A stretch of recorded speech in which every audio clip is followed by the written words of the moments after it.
Amis internautes fidèles de Habari Tanganyika, merci de nous rejoindre une fois de plus sur nos antennes pour suivre cette émission en direct. Les questions politiques, vous le savez, c'est au menu de ce programme.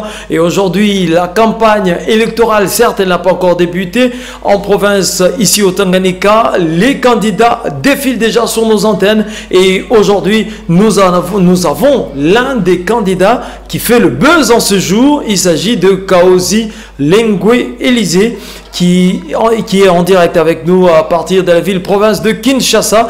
Avec lui, nous tenterons de comprendre le pourquoi de sa candidature. On y reviendra avec force détail au cours de cette émission. Mesdames, Mesdemoiselles, une fois de plus, merci d'être avec nous et merci de vous abonner sur Habari Tanganyika RDC. Bonjour, monsieur Élysée Kaozi Lengwe. Vous êtes à partir de Kinshasa et vous êtes en direct sur nos antennes de Habari Tanganyika. Pourrait-on savoir pourquoi aviez-vous voulu postuler comme candidat gouverneur au Tanganyika? J'ai postulé comme candidat gouverneur parce que quand on est face à la pauvreté qui sévit dans le pays et plus particulièrement au Tanganyika, on ne peut rester insensible. Donc voyez-vous, la pauvreté m'a beaucoup interpellé par rapport à ma province et j'aimerais offrir ma humble contribution pour pouvoir changer la vie des Tanganyikais. Monsieur Élysée, quelle sera la priorité dans votre programme une fois élu à la tête du gouvernorat de province ici au Tanganyika? Concernant les priorités dans mon programme, il repose sur plusieurs secteurs. Nous avons l'agriculture, nous avons l'énergie, nous avons les mines, nous avons la pêche et la sécurité. Donc, durant cette campagne, dans peu de jours, vous aurez l'occasion de découvrir les détails sur ce programme de société. Il y a peu, vous aviez dénoncé une pré-campagne émaillée d'une volonté manifeste de corrompre les députés provinciaux avec un montant faramineux de 50 000 $ américains. Une chose que vous dénoncez, quelle est votre source des dénonciations?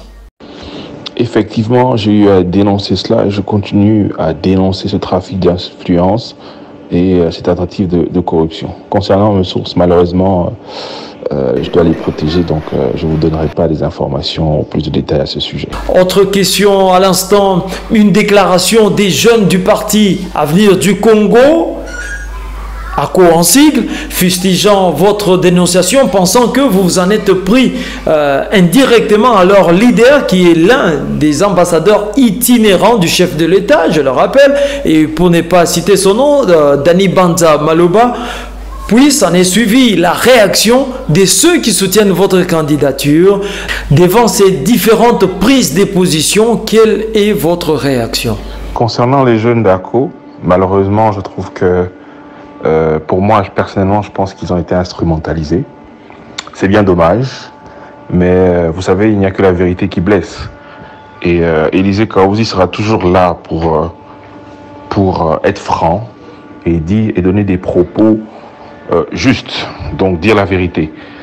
Et voilà, donc je pense que c'est une distraction. Il faut maintenant se concentrer sur le plus important, sur les élections. Et je répondrai simplement en disant il n'y a que la vérité qui blesse. Allons sur le projet de société. Bonne chance à tous. Il reste nos frères malgré les mésententes. Parce que les mésententes, il y en aura toujours. Hein, surtout si nous estimons que ce soit ACO ou un autre parti politique ou je ne sais pas quoi, si nous estimons qu'il y a une déraille concernant le respect de l'état de droit que le chef de l'État essaye de construire, nous allons les rappeler à l'ordre, c'est tout. Et bien sûr, à ces jeunes hommes et à ces gens qui sont instrumentalisés, un jour, ils remercieront le candidat Élysée Kaozi. Ce que je fais, ce n'est pas pour Élysée Kaozi seulement, c'est pour eux, c'est pour nous tous, c'est pour le Tanganyika. Que Dieu les bénisse, que Dieu bénisse le Tanganyika. Pourriez-vous rassurer aux Tanganyikais votre arrivée à Kalemi? Et quel est le message que vous pourriez leur adresser avant votre venue à Kalemi? Mon message aux Tanganyikais est un message de paix, de cohésion sociale, de développement pour nos jeunesses, pour ces pères et ces mères braves qui se battent jour et nuit pour que leur famille puisse avoir un bout de pain sur leur table. Voilà, donc Élisée Kaozi, je ne viens pas pour ceux qui ont réussi leur vie, ceux qui s'en sortent, mais je viens plutôt pour ceux qui sont dans des difficultés. Je viens pour mon peuple, pour ma population, peu importe le territoire, peu importe la tribu. Et cela, j'ai la conviction divine que Jésus-Christ nous accompagne vers une victoire certaine. Pas la victoire d'Élisée Kaozi, mais la victoire de tous les Tankaniké. Moi, mon arrivée, à Port Calémie est prévue normalement la semaine prochaine. Vous aurez, mon équipe de communication va communiquer sur cette arrivée incessamment et vous aurez plus de détails à ce sujet. Voilà, merci. Que Dieu les bénisse. Voilà, on a compris votre position. Merci de nous avoir éclairé sur toutes ces questions. Et merci aussi à tous nos nombreux internautes qui ne cessent de s'abonner en nombre d'ailleurs sur nos antennes. Merci à vous qui venez de vous joindre à nous pour la première fois. Je rappelle que vous suivez cette émission sur Habari Tanganyika RDC. Et merci à toutes les équipes en régie qui se sont mobilisées pour la réalisation de cette émission.